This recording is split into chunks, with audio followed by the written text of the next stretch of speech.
tá.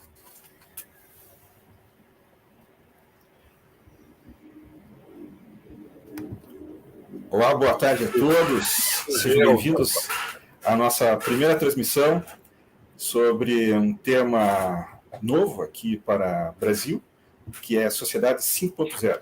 Meu nome é Marcos José Ribeiro, fundador da Mais Gamba Consultoria, e temos aqui como coautor também Ricardo Mendes Júnior. Ricardo. Boa tarde a todos, amigos presentes, alunos da Universidade Federal do Paraná. Prazer em vê-los e vamos começar, como ele disse, um tema novo, muita coisa para discutir por muito tempo. Ok, então vamos falar. Hoje o intuito dessa nossa primeira live aqui é falar alguma coisa sobre conceito, não é uma coisa muito extensiva, então é um bate-papo um pouco mais informal. O primeiro tópico que a gente vai falar é o que realmente vinha a ser uma sociedade 5.0, né? Então, a sociedade 5.0 nada mais é do que o que hoje, depois desta nossa emergência de saúde mundial, que passamos aí por alguns anos, nós vimos que a humanidade em si cada vez mais precisou da tecnologia para se comunicar e, além de se comunicar, fazer todos os seus intercâmbios monetários, sociais em si. Essa demanda em si, a gente pode dizer que elas foram basicamente através de computadores, smartphones, todas as redes possíveis. Então nós temos uma grande montanha de dados. Então, o que é essa montanha de dados? Essa montanha de dados, a partir do momento que a gente começa a interligar ela com uma inteligência artificial, que inclusive é o modo hype do momento, né? Que inteligência artificial hoje se fala em ChatGPT da OpenAI, mas é um conceito que já está há alguns anos no mercado. A única diferença é que ela teve uma popularização a partir de novembro do ano passado, 2022, né? Então, o que a gente quer dizer com sociedade 5.0, né? Então, quando a gente fala em sociedade 5.0, a gente quer falar o seguinte, o que a tecnologia ela pode ajudar as pessoas em seu dia a dia. Então, quando a gente fala em ajudar no seu dia a dia, vamos trazer um exemplo muito clássico em uma microsociedade que seria um escritório. Se a gente colocar um escritório e tivermos aí nesse escritório um ar-condicionado, para alguns o ar-condicionado não está trazendo conforto. Para alguns está trazendo um conforto excessivo. Alguns vão dizer que está muito frio, outros que está muito quente, outros que não funcionam. Alguns vão dizer que não está muito bom. Ou seja, nós temos parâmetros subjetivos para alguns dados técnicos. Então, a sociedade 5.0 ela vem também a congregar todos esses dados para que a gente consiga fazer de uma maneira harmônica a obtenção do melhor para o cidadão em si. Certo, Ricardo? Só reforçar o exemplo que você deu do ar-condicionado, ele é bem interessante, porque, como se diz, primeiro tem a questão subjetiva, para uns está muito frio, para outros está muito calor, e para a maioria das pessoas não fica visível como é que ele funciona, né? Então, na verdade, o ar-condicionado moderno, ele é um aparelho que tem um sensor, né? Tem um circuito de computador que lê a temperatura através desse sensor e toma, então, a decisão de esquentar mais, de esquentar menos, de mudar a questão de velocidade da ventilação, etc., que para muita gente já é algo natural, que já tem o ar-condicionado há bastante tempo. E a diferença, então, é que a gente vê isso nas cidades, né? Para muitas pessoas, o sistema eletrônico, digamos, para monitorar o transporte coletivo, por exemplo, ele é invisível, né? Você não sabe que ele existe. A diferença é que agora a gente tem que começar a participar desse mundo de dados e fazer as coisas ficarem mais visíveis, perceber o que está acontecendo, que dados que estão sendo usados para decidir as nossas vidas, né? E aí as pessoas começaram a ter um controle, porque a gente vai falar muito ainda, né? A gente está meio assim que num trem meio descontrolado, né? A gente não sabe bem para onde a gente está indo, né? E porque as pessoas vivem a vida do dia a dia e para elas está tudo natural, os controles estão aí, são invisíveis, a gente não se preocupa. Aí você só se preocupa na hora que aumentou a tarifa de ônibus. Opa, aí vamos nos preocupar. Mas todo o sistema que controla tudo isso e que leva a esse valor da tarifa, as pessoas não veem porque elas também não precisavam, né, até o momento. A questão é que quanto mais automação a gente tiver, quanto mais computadores conectados, quanto mais inteligência artificial tiver, mais a nossa vida vai estar enredada nesse sistema. E aí a gente tem que começar a tomar conta dessa situação. Exatamente. Então, Ricardo, por exemplo, um outro assunto que a gente pode falar, você já tocou na mobilidade urbana, né? Falamos aí vamos trazer um pouco para a nossa realidade aqui da nossa capital do Paraná, Curitiba, que é uma cidade que não tem transporte público de metrô. Né? Nós sabemos que o metrô é uma tecnologia de transporte em massa, custosa e demorada para se implementar. Então, a gente poderia trazer a sociedade 5.0, de alguma maneira, a lidar com o transporte e a mobilidade das pessoas. Temos aqui a nossa capital como um bom exemplo da mobilidade de transporte público, onde nós temos vias exclusivas, as nossas populares canaletas. Então, algumas ruas agora estão passando por um processo de transformação de faixas, né? Faixas exclusivas até um determinado local para sair deste ponto mais central, dando uma maior fluidez. Mas, mesmo assim, o que a gente poderia ainda mais ganhar com a implementação de uma sociedade 5.0? Hoje em dia, quase todas as pessoas estão com algum smartphone. Esse smartphone, pensando ainda sobre o ponto de vista da própria segurança da informação, com dados anônimos, nós podemos enviar dados sobre uma geolocalização e a nossa mobilidade nesse exato momento. Então, a partir disso, algum controle na própria cidade poderia entender aonde esta massa de pessoas está se locomovendo e qual é a direção que ela está. A partir disso, o sistema de trânsito, o sistema de tráfego, poderia autocompensar mudando tempos nos seus sinaleiros, aí, os semáforos, né, para que as pessoas pudessem transitar de uma forma mais fluida, né? A gente ainda não viu totalmente esse desempenho funcionando, mas existem algumas coisas. Eu já entrei em contato com alguns amigos nos Estados Unidos, por exemplo. Hoje a gente vê muitas vezes transportes de emergência, sejam veículos de ambulância ou mesmo policiais, quando em deslocamento, ao chegarem próximo de um sinaleiro, esse sinaleiro está fechado.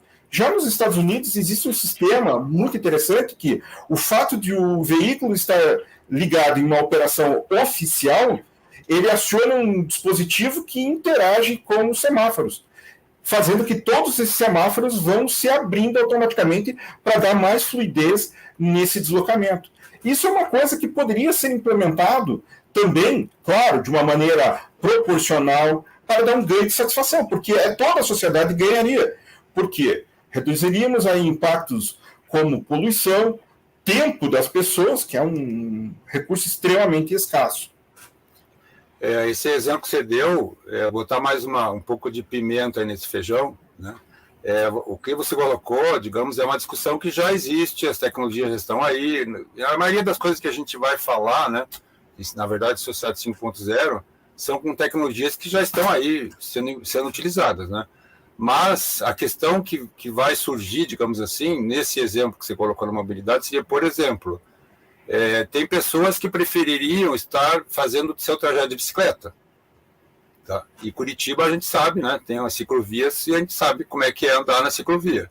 Então, por exemplo, né, colocar como exemplo, se a gente está tendo uma série de ruas, mais uma vez, né, uma série de ruas sendo colocadas em binários, onde você tem uma rua que era mão dupla originalmente, passa a ser mão única, o tráfego foi mais rápido, mas a área de calçadas e a área de estacionamento continua como era, né?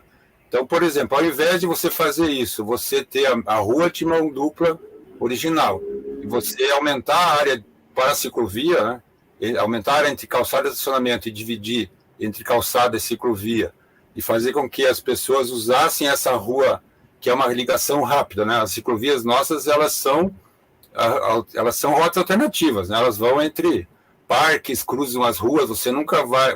se bem gente usa uma ciclovia que pega uma linha direta, numa rua rápida, né?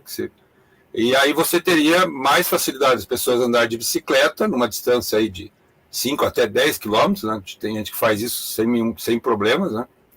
E aí o que você teria que ter, então, para começar a pesar essas coisas? Você tem que ter a opinião das pessoas, que é o que falta hoje, né? A gente tem, como se falou, a gente tem a tecnologia, todo mundo tem smartphone, todo mundo tem um aplicativo que você pode pôr lá para a pessoa dizer o que ela quer daquela rua, por exemplo, né? E aí, a partir de uma discussão, né, a gente nunca vai chegar num consenso, então tem que pesar o que vai entrar aqui como fator diferencial da cidade 5.0, que é a qualidade de vida. O que é a qualidade de vida? É você ter mais carro andando mais rápido ou você ter mais gente andando a pé de bicicleta? Essa é a discussão que a gente vai ter que ter. Aí as pessoas vão dizer, não, qualidade de vida para nós aqui é ter menos carros. Então vamos aumentar áreas de bicicleta, áreas de pedestres, e aí você tem uma outra diretriz, né? Então esse é o problema, digamos assim, atual que a gente tem. Não é tanto usar a tecnologia para resolver os problemas como eles estão colocados, né, da forma convencional. Isso a gente já vem fazendo, Curitiba já há bastante tempo, tem cidades também, poucas cidades bem avançadas nisso, né? Mas a maioria das cidades, principalmente do Brasil, não chegou ainda nesse estágio de uso de tecnologia. Então só que também o problema aí, ele é mais emergente. De onde que surgiu o conceito, né, da sociedade 5.0? Ele surgiu num documento do governo japonês, porque lá as coisas estão bem piores, né? Tanto a economia quanto o envelhecimento da população, as cidades estão ficando muitíssimo grandes, né? Super megalópolis. Então eles já têm problemas muito mais sérios do que a gente tem aqui em Curitiba, do que a gente tem no Paraná, né? E estão enxergando isso, né? Que precisa ter a qualidade de vida, tem que passar a ser o objetivo final e não só a eficiência da tua cidade, dos teus sistemas, né? Sistema de transporte, por exemplo. Exatamente. Até lembrando lá do passado, né, Ricardo? Alguns anos atrás existiu um jogo que era chamado SimCity, que era um simulador de cidade, e Sim. quem jogou sabe muito bem o que era o desafio, de ser um prefeito. De colocar uma estrutura, ver a população crescendo, a tua cidade se expandindo, índices de poluição, violência, trânsito, falta de recursos. Então, hoje, como que a gente percebe que está havendo o desenvolvimento das cidades? Muitas vezes eles estão trabalhando em situações muito isoladas. Muitas vezes nós estamos tendo um desenvolvimento do sistema hidrossanitário, um sistema de distribuição de energia elétrica pontual, a questão de varejo, a questão de educação, ou seja, cada um está tentando modelar o melhor para si, não o melhor para todos. Então, a partir do momento que a gente conseguisse trazer esses outros pontos para uma mesma discussão, em um ambiente que a gente poderia definir como um cyber... Me fugiu a palavra aqui, cara. Cyberespaço. Um cyberespaço que é diferente, desculpa, do metaverso, né? O cyberespaço, ele vem a ser um grande simulador, onde você poderia modelar todas as partes. Hoje nós temos acesso a todas as plantas, a todas as geometrias que nós temos das cidades em si. Então nós conseguimos observar como é que as coisas funcionam e a partir dela começar a implementar essas estruturas e observar resultados simulados através desse cyberespaço, o que ocorreria em um determinado evento. Vamos simular, por exemplo, se ocorresse uma determinada chuva atípica na cabeceira dos rios que cortam da nossa cidade. Nós conseguiríamos observar como que as bacias hidrográficas iriam ser afetadas, quais os bairros, quais seriam os deslocamentos. Nós conseguiríamos rapidamente fazer simulações de situações emergenciais, sem esperar realmente uma situação catastrófica, para daí começar a ter o aprendizado. Muito diferente do que foi pregado, né? Alguns podem entender que o cyberespaço seria o metaverso, mas o metaverso é um conceito diferente. É uma coisa que não existe nada imersivo. Está sendo criado para você se imergir lá. Né? Então, o cyberespaço já é bem ao contrário, é você trazer as situações reais para dentro de um ambiente simulado, ali, um ambiente não tátil, né? Então a gente não teria realmente a situação, e a gente consegue ver como é que seria essa fusão entre os dois ambientes. E aí conseguir colocar as situações como educação, escola, as escolas em si, e demais situações do nosso meio dia a dia, né? Antes de continuar, eu queria dar boa tarde aqui para os nossos amigos. Boa tarde aqui, Marilúcia, minha querida doutoranda, orientando no programa de pós-graduação em Gestão da Informação, da UFPR. Aqui tem alguns amigos do Marcos aqui, provavelmente. O André, nosso querido parceiro, boa tarde. O André colocou aqui uma pergunta: como ficará a privacidade dos dados? A gente vai falar muito disso, não é um problema tão difícil tecnicamente, né? A questão é querer que esses dados sejam ocultados, digamos assim, mas não é nada difícil. O problema hoje é um pouquinho diferente, né? O fato de que a maioria dos dados estão no domínio de empresas privadas, mas aí é um outro problema. E ele também coloca que envolve um projeto de sociedade. Sim, a gente está falando aqui de um novo projeto, a gente ainda vai comentar um pouco nessa live mesmo. A gente tem um script aqui que a gente está tentando seguir, então essa ideia do novo projeto está mais para o final. Tá? Os Marcos tem seus amigos aqui. Beleza, eu queria agradecer a presença do Nelson aqui, pesquisador do LACTEC, também ao professor e pesquisador Eduardo, também do LACTEC, Eduardo Yamakawa, tá? Que veio aí nos prestigiar nessa própria live aqui. Então, você estava falando da mobilidade, né? E essa questão do cyberespaço. Então, quando a gente pensa em mobilidade, no próprio exemplo que eu falei, a questão do transporte em si, ela não está limitada só ao sistema de transporte, né? A questão principal aí para muita gente é onde eu moro, né? Então, as pessoas moram longe, elas não têm muita alternativa, né? Então, se você for pensar no conjunto dos sistemas, né, como cidade, a gente tem que procurar fazer com que as pessoas morem perto do trabalho. Então, aí é um problema bem maior, né? Mas nada que seja impossível, digamos, de você modelar num cyberespaço, que basicamente o cyberespaço é a cidade real modelada numa cidade virtual com todos os sistemas integrados. Então, eu tenho lá informações de mobilidade, né, onde a pessoa pega o ônibus, a origem, aonde ela vai, aí eu tenho a informação de onde ela mora, tudo isso anônimo, né, sem identificar quem é a pessoa, e aí eu começo a enxergar, não, as pessoas estão andando muito porque moram onde, porque trabalham onde. Tem como a gente criar formas de oferecer habitação, né, apartamentos, que seja, né? O Marcos mora no apartamento, eu moro num sobrado, não temos nenhum problema quanto a isso, né? Pode ser, né?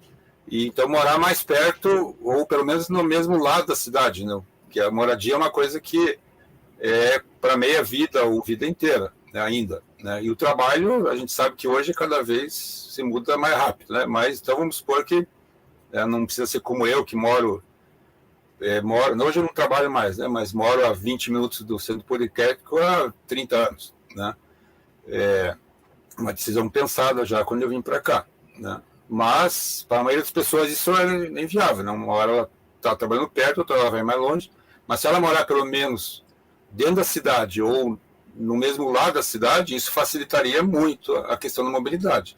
E não como muita gente mora hoje, só para dar um outro exemplo, né, que mora na região metropolitana e tem que se deslocar todos os dias, né, de manhã, de noite, para trabalhar. Então, é uma situação que envolve um conjunto, né, de sistemas muito maior, mas que a gente já tem tecnologia para modelar, para resolver, e volta a questão, quer dizer, aí as pessoas têm que começar a dar a sua opinião, participar. Aí eu gosto de morar na Fazenda Rio Grande, beleza. Não, eu não gosto porque eu estou longe de tudo, então eu tenho que ter uma chance de morar mais perto, né?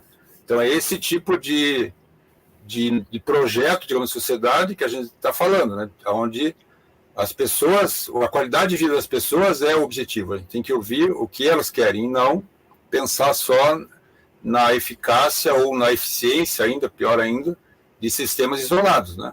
Como é o sistema de mobilidade, como a gente enxerga hoje, né?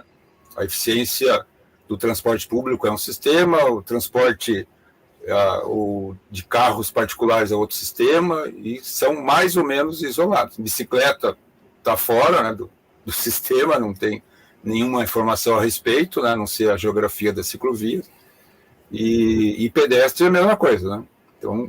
Então é isso que a gente está falando aqui. Exatamente, até tocando sobre esse próprio assunto, né? Se nós observarmos a própria natureza do próprio brasileiro, nosso país está envelhecendo, né? Então, o boom demográfico já se mostrou que... É um problema grave a mais, né? Exatamente, já torna-se também a questão da saúde, né? Então, como é que nós vamos distribuir a questão dos hospitais públicos, as unidades básicas de saúde? Então, de repente, hoje pode ser feito toda uma implementação, e alguma coisa que a gente já ouve, né? Vamos construir mais creches, mas se a nossa população está envelhecendo, será que nós vamos ter realmente toda essa demanda de creche e ensino básico lá no começo, se a população está envelhecendo e diminuindo? Então, são coisas a se pensar que a sociedade em si tem que utilizar de dados que ela tem para produzir respostas para as previsões do que vão acontecer em 5, 10, 15, 20 anos.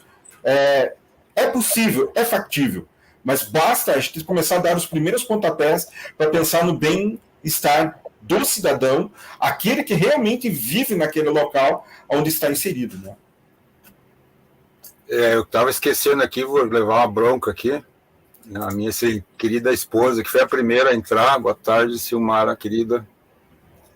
Primeira a entrar na nossa live aqui. Perfeito. Então, Ricardo, eu acho que só vou convidar a todos que nos prestigiaram nesse primeiro bate-papo sobre Sociedade 5.0. Esse é um tema que hoje é nosso pontapé inicial. Aqui nessa live você está vendo que está passando onde nós temos um site específico, que é www.sociedade50.com, e lá nós vamos prover algum conteúdo a respeito deste tema que nós estamos começando a debater a nível Brasil aqui, a nível da nossa sociedade paraense, curitibana, nível Brasil em si, e teremos novidades em breve também sobre esse próprio tema. Bem, continuando, você estava falando então dos desafios, né? Você falou da saúde. Vamos tentar organizar um pouco as ideias, né? Quais seriam então esses desafios da Sociedade 5.0? Então, o primeiro é esse que a gente já comentou, que é a integração de todos os sistemas. Então, a gente teria que ter um cyberespaço com os computadores, internet, simulando todos os sistemas de uma cidade. Mas aí alguém pode estar perguntando aí, né? O André provavelmente deve estar pensando, mas isso não seria a cidade inteligente? Sim, a cidade inteligente ela é algo que já está no rumo da sociedade nova, só que a cidade inteligente, ela pensa, digamos assim, a tecnologia, né? Ela pensa os sistemas, alguns de formas isoladas, né? Então, o que a gente está falando aqui são sistemas integrados num cyberespaço. Então, é mais do que uma cidade inteligente. Então, o primeiro desafio seria esse, de integrar, então, todos esses sistemas, e isso vai gerar uma quantidade de dados absurda só da cidade em si, né? Não estamos falando nem do mundo, mas da cidade em si, né? E aí, o segundo desafio, que é mais complexo do que esse, é processar esses dados, gerar informação e devolver isso para as pessoas de forma que elas entendam e elas possam opinar, possam tomar essa decisão. E aí entra esse terceiro parâmetro, né? A gente está falando aqui, pensando numa linguagem mais técnica, né? A gente está pensando em 3 tipos de fatores de performance, né? Aqueles chamados KPIs, né? Como é que é, Marcos? Os indicadores de performance. Né? Mas o K é de key, né? De chave. É de chave. Os indicadores de performance. Chave de performance. Então a gente tem o lado tecnológico, né? Que seria basicamente cidade inteligente ampliada. A gente tem um lado de infraestrutura e de inovação, que precisa ser coisas precisam ser criadas, outras modificadas, outras evoluídas, e tem um terceiro fator que não é levado em conta hoje, basicamente, né? Ele está implícito nas políticas públicas, aí eu vou fazer entre aspas, do prefeito, né? Que é no fim quem acaba decidindo as coisas, né? Que é a qualidade de vida das pessoas. Então, essa qualidade de vida ela tem que estar no mesmo nível de decisão dos outros fatores. Então, para isso, eu preciso levar essa informação para as pessoas e elas precisam entender essa informação. E aí vem o desafio, né? Para as pessoas entenderem a informação, elas precisam ser no que a gente chama, uma linguagem técnica, né, de alfabetização informacional. Elas precisam entender a informação, elas precisam processar aquilo, ver as possibilidades das suas decisões e tomar uma decisão consciente, né? Que é bem diferente daquela decisão que a maioria toma quando vai votar num candidato, né? Que é meio pelo apelo, pelo sentimento, né? E não é pela consciência. Aqui a gente está falando de algo, eu não estou excluindo a política da sociedade 5.0, né? Não leve para esse lado, né? Mas a gente está falando que as pessoas têm que ter essa participação direta. E para isso elas precisam saber entender o que é aquela informação. E aí não estou nem falando de fake news, né, que é uma coisa bem mais básica, né, baixo nível, que ainda confunde muita gente. Então a gente tem que dar um salto de conhecimento da população para que ela consiga entender as informações. E aí entra a educação, né? Então aí entram as universidades, as escolas, elas têm que começar a ter essa disciplina, digamos assim, que é, digamos assim, como linguagem, né? Mas nós estamos falando de linguagem informacional. As pessoas têm que aprender aonde que ela busca informação, como que ela coleta, como é que ela organiza, como é que ela cruza a informação, como é que ela decide. Parece uma coisa complicada, mas depois que você aprende, não é. Tanto que, né, apesar de nós sermos especialistas, a gente faz isso meio que inconscientemente, é uma coisa fácil, desde que você tenha esse hábito e aprenda a fazer isso. Então as pessoas têm que aprender a fazer a ter esse conhecimento da informação. E depois, né, digamos que a gente já chegou nesse estágio, né, de que a pessoa passa a ser o centro, né? Os japoneses colocaram isso bem enfático no seu documento. A sociedade 5.0 é uma sociedade centrada nas pessoas e não na tecnologia, né?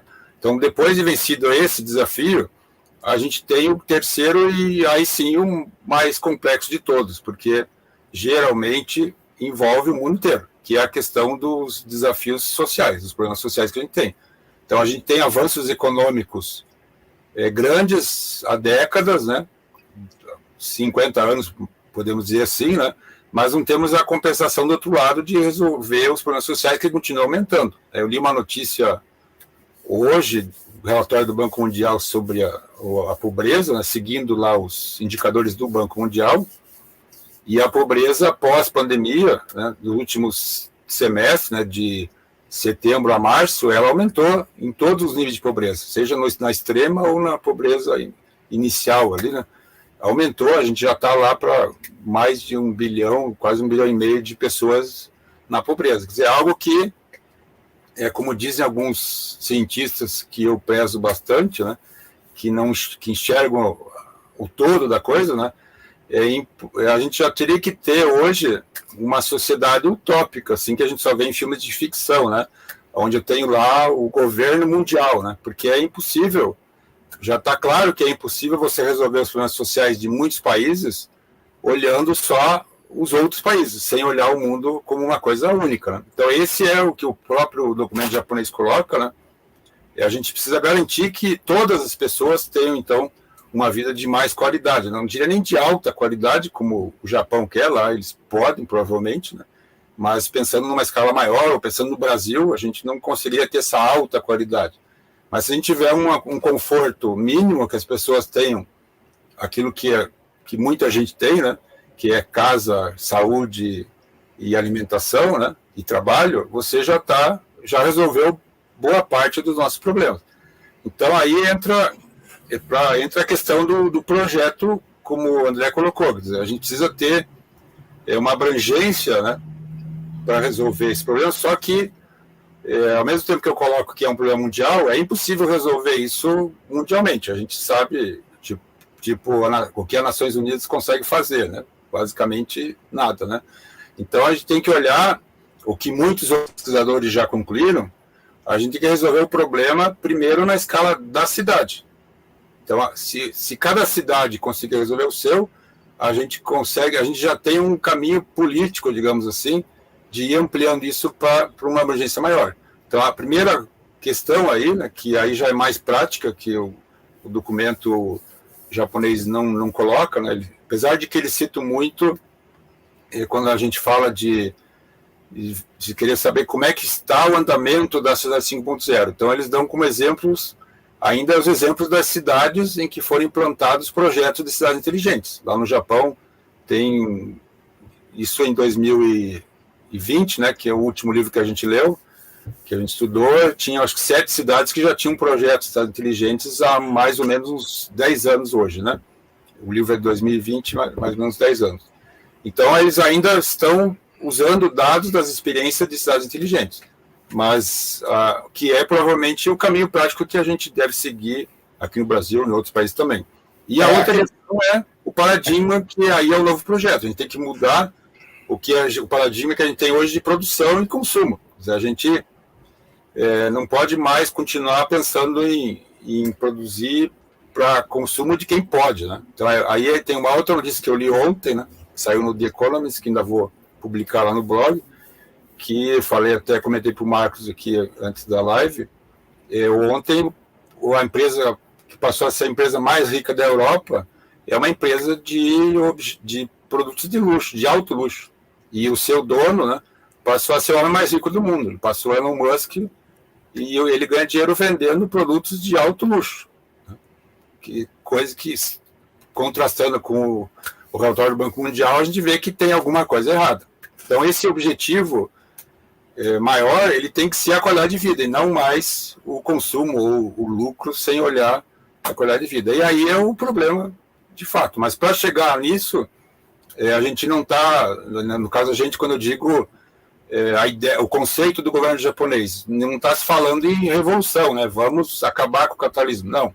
Nós vamos criar uma forma de ter dados para poder enxergar como que a gente pode dar qualidade de vida para todas as pessoas com os sistemas que a gente tem, né? Com todas as falhas e defeitos. Aí eles colocam lá muito a questão de energias renováveis, a questão da infraestrutura, a questão como o Marco colocou, da oferta da saúde, que o Japão, a população mais velha deles é bem maior em proporção do que aqui no Brasil, né?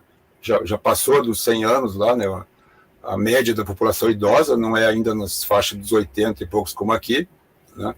Então é um problema mais grave para eles, e maior ainda porque os idosos lá, desses de mais de 90 anos, eles continuam morando no interior, e as cidades do interior estão esvaziando. Então eles têm que, ao mesmo tempo que eles têm que atender a população idosa, eles também têm que levar isso para a cidade do interior. Aí entra a infraestrutura, etc. Então eles estão enxergando o caminho como um caminho de tornar a tecnologia um instrumento de melhoria de vida para todos, sem não mudar o sistema em si, que isso é basicamente impossível, né? Assim como você falou, Ricardo, realmente isso vai passar por uma grande transformação. Já tivemos o grande boom nessa última emergência sanitária que o mundo passou. Eu tive a experiência, já percebi que alguns idosos começaram a aprender o uso da tecnologia, alguns foram resistentes, mas isso foi um passo natural. Hoje em dia, tem que ter realmente uma alfabetização. Hoje, não existe mais só o analfabeto que não sabe ler e escrever. Existe o analfabeto digital também. Digital, que é um anterior à informacional, né? Primeiro ele tem que aprender a usar o smartphone, né? Para depois ele entender o que está escrito ali.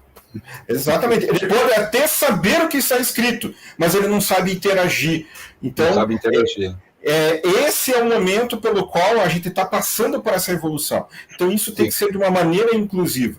Nós vimos aí alguns outros exemplos aí para a gente seguir até fazendo um parênteses aí, o André comentou outro dia comigo no WhatsApp, a gente tem um lado positivo aí, né, digamos assim, que nós estamos presenciando tudo isso. Então, a gente está fazendo parte da história, né?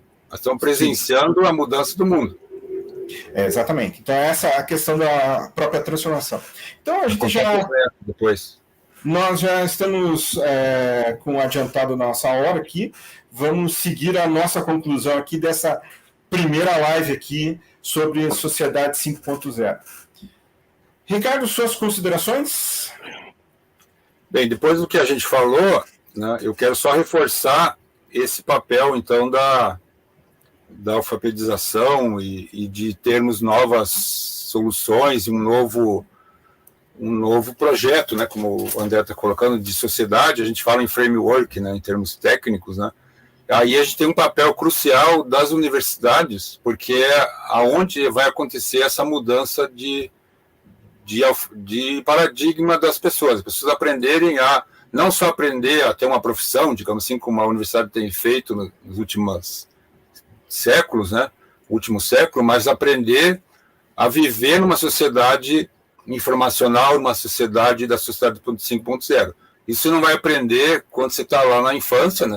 Lá você pode aprender a mexer no smartphone, mas depois você começa a tomar conhecimento da vida adulta, você tem que aprender a entender essa nova sociedade, e isso a gente não tem disponível em lugar nenhum, né? Então, um primeiro papel das universidades é esse dessa alfabetização, e o outro é que a gente precisa ter novas soluções, né? A gente precisa criar inovar, criar soluções que ainda não existem para os nossos problemas, tanto econômicos quanto sociais, e saindo do paradigma que a gente tem hoje, que basicamente é direcionado pelas empresas. Então, as universidades, na minha opinião, né, tem muito professor que discorda disso, muito mesmo, né, a gente tem que ter um papel mais ativo para criar essas soluções, criar esses novos modelos, né, como entendidos, digamos assim, das coisas, como acadêmicos, a gente tem condições de propor novos modelos e testar até isso em ambientes menores, né,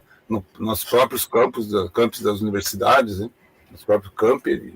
Enfim, é algo que tem que ser uma mola, digamos assim, para conseguir alavancar essa nova sociedade. Exatamente. Então, concordo com o Ricardo que nós temos que evoluir, e a gente está evoluindo numa sociedade que, inclusive, até a questão da própria faculdade muitas vezes é questionada. Você pode, inclusive, ser um belo de um programador hoje em dia e você Sim. não ter feito um mínimo curso de bacharelado de informação. Qual é a grande vantagem que nós temos quando a gente passa por uma faculdade? É ter a visão do todo, o pensamento científico e saber interpretar realmente o dia a dia daquilo que a gente vai enfrentar no dia a dia, né? Gostei também da pergunta da própria Silmara, né? A creche para idosos. Isso é realmente um fato e nós vemos até um pouquinho estereotipada, né, nos filmes americanos, né, que são as vilas onde os idosos se aposentam e vão para lá morar. Então, isso, inclusive, já é um pensamento que começou aqui no Paraná. Existem já pequenos projetos de vila para idosos. Então, você soma os seus desafios, a sua mobilidade, mais o auxílio da saúde em locais concentrados. Então, isso tem algumas cidades já. Tem uma cidade que é considerada a primeira cidade originalmente inteligente do Brasil, que fica no Ceará, que já está em funcionamento, né? Que eles priorizaram isso, né? Uma parte dos moradores vai morar lá para trabalhar no porto lá de Pecém, né, no Ceará, e outra parte são idosos que vão morar numa cidade que tem tudo fácil, né? Tudo automatizado, tudo simples, e tem tudo que eles precisam, digamos assim, né? Então isso já está acontecendo também em escala maior, né, em termos de cidades. Eu não lembro o nome agora da cidade, mas eu passo isso na próxima.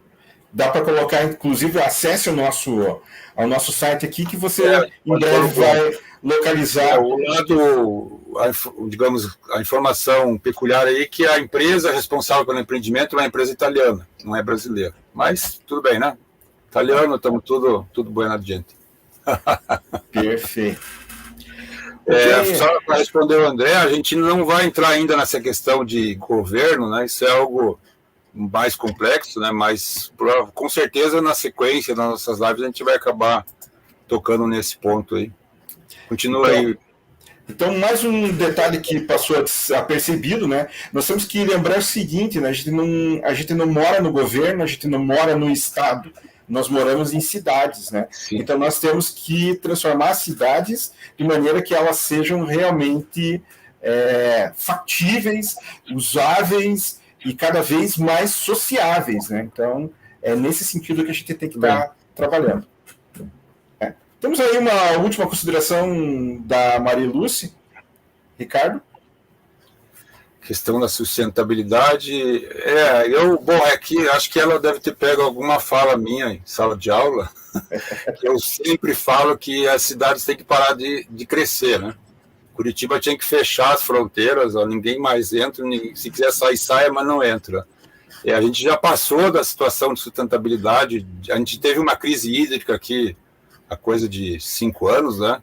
E deu para ver que a gente já passou do tamanho da população sustentável para Curitiba, por exemplo, né? E isso em muitas outras cidades.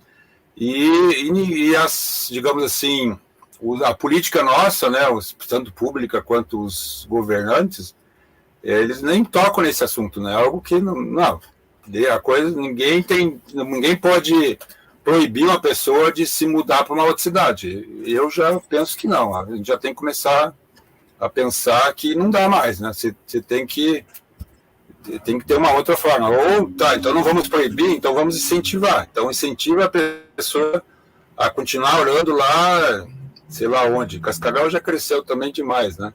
Vai morar lá em Medianeira, é muito quente, né? Vamos vir mais para cá. Fica morando numa cidade no meio ali, como acontece em São Paulo. Você vai para o interior de São Paulo, tem muitas cidades maiores, né, de 300, 400 mil habitantes, do que no Paraná. Está bem mais distribuído. Porque a qualidade de vida das cidades é tão boa ou melhor até, né, não digo nem de Campinas, né, não ocorre aqui outras, São José dos Campos, acho que é uma, né? São cidades que têm uma qualidade de vida melhor do que São Paulo e já oferecem tudo que você precisa, né? Até shopping, né? Tem gente que gosta de shopping. Até citar, agora se falou, uma cidade que eu visitei há cerca de uns 2 anos atrás, Ribeirão Preto, uma cidade completa. Né? Sim, e é uma cidade pequena, né? Maringá já é uma cidade que também já está meio grande, já tem uma região metropolitana meio pobre, complicada, se sai da cidade ali, você está quase que no Velho Oeste ali, né? Sarandi e outros. Já é mais complicado. Então, esse é um desafio. O desafio é que daí as cidades em torno, elas vão ficando deterioradas, né? Sem condições de acompanhar o mesmo nível de qualidade da cidade maior, né? 1 milhão de habitantes é um número bom, né? Sim. O tamanho de uma cidade. Deixa de ter seus desafios, mas a região metropolitana de 1 milhão de habitantes. Se a gente tivesse 1 milhão de habitantes em Curitiba na região metropolitana, a vida aqui ia ser, nossa, eu vivi nessa época, né? De 1 milhão de habitantes, era fácil. Então, agradeço ao Eduardo Yamakawa aqui, né, pela nossa reflexão em relação ao próprio tema, né? E agora, para dar um encerramento, nós iremos ainda fazer algumas outras lives. Se você quiser, nós vamos ampliar nosso site, que foi recém-lançado, onde você poderá estar interagindo, colocando perguntas, entrando em contato conosco, para realmente que a gente possa, a cada vez mais, melhorar esse assunto e debater o que a sociedade como um todo precisa, e a gente também tem que fazer as nossas tropicalizações em alguns tópicos, né? Que nós não podemos nos comparar puramente com o Japão, mas algumas coisas que deram certo lá, nós podemos fazer numa escala do inicial aqui para o Brasil ainda. É isso aí. Obrigado, Ricardo. Obrigado à nossa audiência. Nos encontramos em breve. Fique sintonizado nos nossos canais. Live, fiquem acompanhando. Obrigado, uma boa tarde a todos. Boa tarde a todos. Boa semana.